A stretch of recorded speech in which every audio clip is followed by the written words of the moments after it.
지난주 우린 방송을 통해 오미크론의 위험성을 두 눈으로 똑똑히 목격했다. 검사에서 나오지 않는 숨어있는 감염자도 얼마든지 있기 때문에 점점 그 확률은 올라갑니다. 또한 오미크론으로부터 우리 가족과 동료 그리고 고객을 지킬 최소한의 안전장치도 함께 모색했다. 오늘은 안전을 말하다 그 두 번째 시간으로 여전히 끝나지 않는 악순환, 지금도 어딘가에서 일어나고 있을지 모를 안전사고에 관한 이야기다. 평생을 사실 불구로 사실 수도 있는 그런, 또 사망에 이를 수 있는 아주 비참한 결과가 생길 수 있겠죠. 과연 우리는 안전사고 예방을 위해 어떤 노력을 하고 있을까?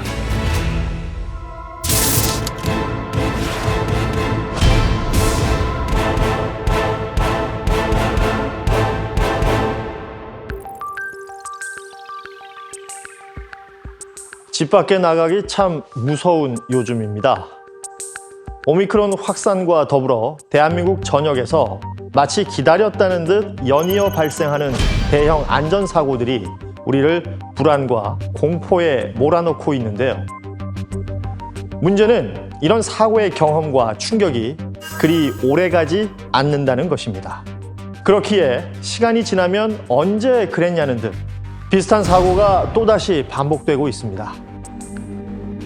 그러고 보니 불과 6개월 전 이 자리에 서서 여러분과 함께 안전사고에 대한 처절한 자기 점검과 반성의 시간을 가졌습니다.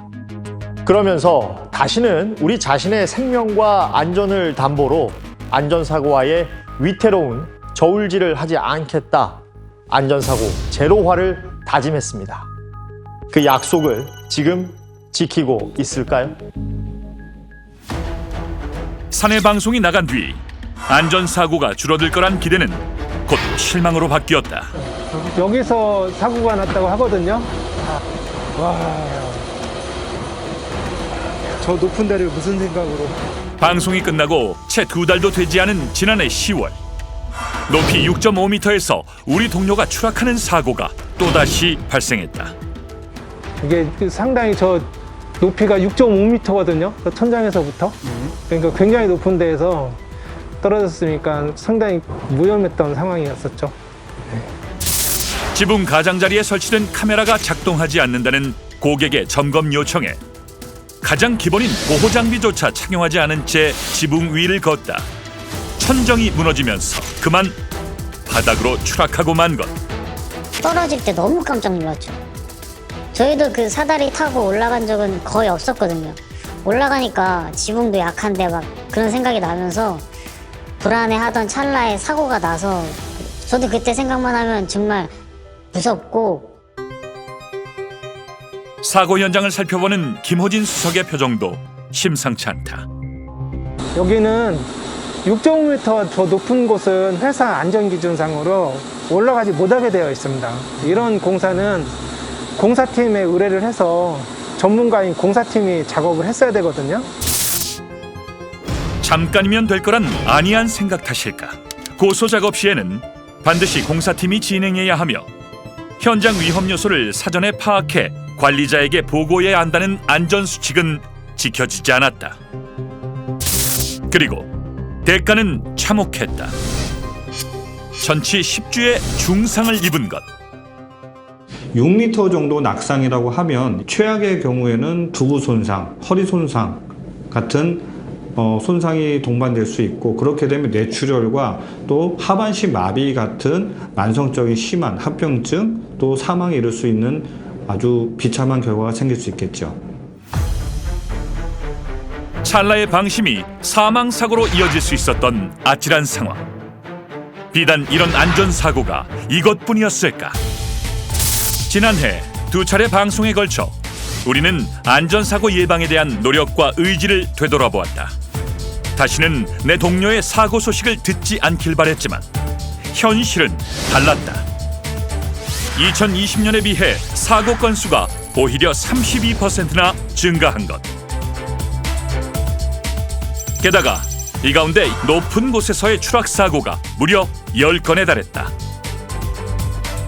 지난해 안전 관련 지침이 강화되면서 영상과 메일, 조회 시간을 통해 수도 없이 안전교육을 받았음에도 왜 같은 잘못이 반복되고 있는 것일까? 이것은 지난해 5월 실시한 설문조사 결과입니다. 78%에 이르는 임직원들이 우리 회사의 안전사고가 줄어들고 있다고 답했습니다. 그리고 이것은 이번 달에 실시한 설문조사 결과입니다. 무려 85%에 달하는 임직원들이 안전사고가 줄어들고 있다고 답했습니다. 더 많은 임직원들이 안전사고가 줄어들고 있다고 믿고 있지만 아이러니하게도 현실은 정반대의 결과를 보여주고 있습니다. 안전사고에 대한 임직원의 체감 정도가 왜 이렇게 큰 차이를 보이는 것일까요? 사소하지만 지극히 위험할 수 있는 어떤 습관이 우리를 안전하지 못하도록 만들고 있는 것은 아닐까요? 여기 우리 자신의 안전 습관을 되돌아보게 하는 사고가 있습니다. 설마 이런 곳에서 사고가 일어날까? 사고 현장을 바라보는 성민기 그룹장은 그저 착잡한 심정이다. 퇴근 시간에 갑자기 급하게 와달라는 고객의 요청에 한달음에 달려간 우리 동료.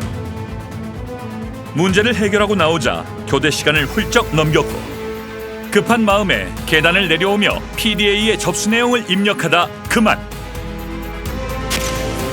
미끄러져 계단 아래로 굴러떨어지며 전치 8주의 부상을 입고 만 것.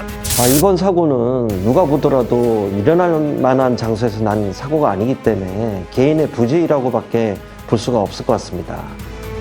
문제는 아무리 낮은 계단일지라도 넘어질 경우 체중이 가중돼 중상으로 이어질 수 있다는 점이다. 계단 사고는 예측이 불가하다는 게 있죠. 모서리에 어느 부위가 다치고 어떻게 될지는 아무도 예측을 못합니다. 그런 날카로운 부위에 머리에 취약한 부분이 부딪히면 심한 경우에는 뇌출혈까지 이어질 수도 있고 계단에서 굴러서 뇌출혈로 많이들 사망을 하십니다.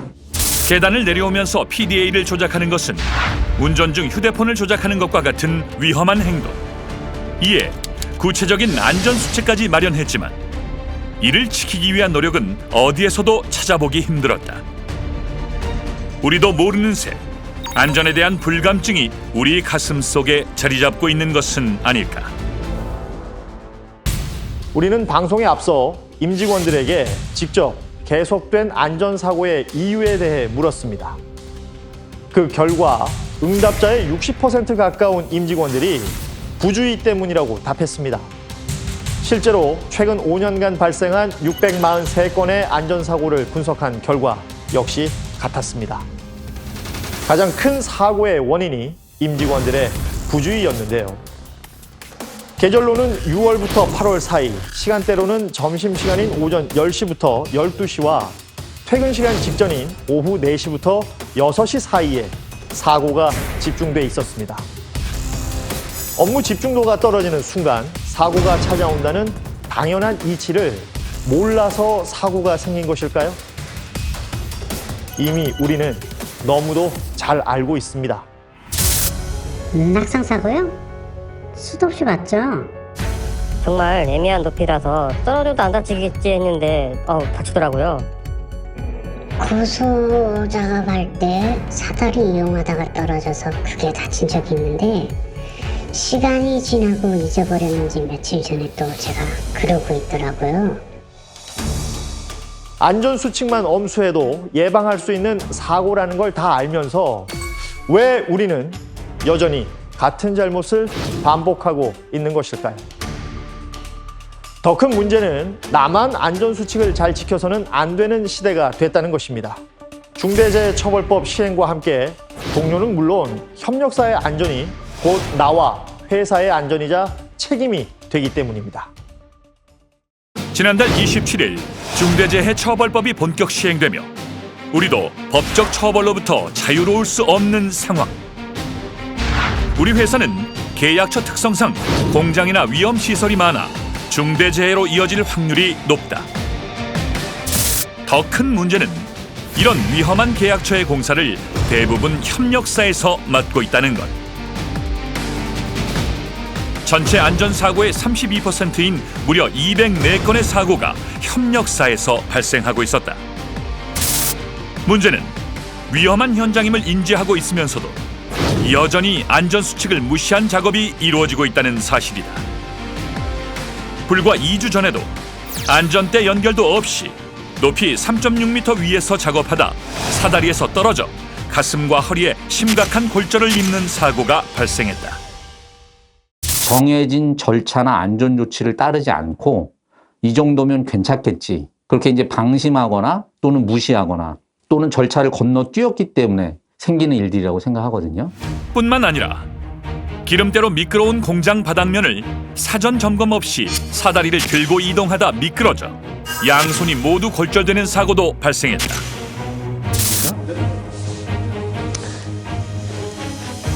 너무 미끄러운데요. 이런 곳은 다짜고짜 작업할 게 아니라 현장의 특수 상황을 인지하고 작업을 했어야 하는데 만약 사망 사고로 이어졌거나 6개월 이상의 치료를 요하는 부상자가 2명 이상 발생했다면 우리 역시 처벌을 피할 수 없었을 것이다. 실제로 한 택배 회사에서는 아르바이트생이 안전사고로 사망해 물류센터 책임자가 형사 처벌을 받기도 했다. 협력사 직원의 안전을 책임지는 것이 우리의 일이기에 우리 또한 처벌에서 자유로울 수 없다는 것. 하청업체 종사자에 대한 사망사고 등 중대재해가 발생했다고 한다면 현장 실무자는 물론 책임자도 형사 책임을 피할 수가 없습니다. 더 이상 중대재해처벌법은 남의 얘기가 아니다. 바로 지금 우리 눈앞에 마주하고 있는 현실이다. 자, 어떻게 보셨습니까? 안전사고는 더 이상 개인의 문제가 아닙니다.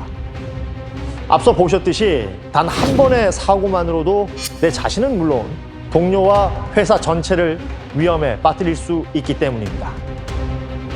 전문가들은 우리에게 아무리 사소해 보일지라도 사고가 발생할 수 있다는 마음가짐으로 철저하게 안전수칙을 지키는 습관만이 사고로부터 우리를 지키는 방법이라고도 조언했습니다. 그리고 이것이 곧 우리 고객을 지키는 방법일 것입니다. 다시 한번 말씀드립니다. 우리 회사는 안전 앞에서 타협하지 않습니다. 임직원이든 협력사 직원이든 안전을 두고 고민하지 마십시오. 안전보다 중요한 것은 없습니다.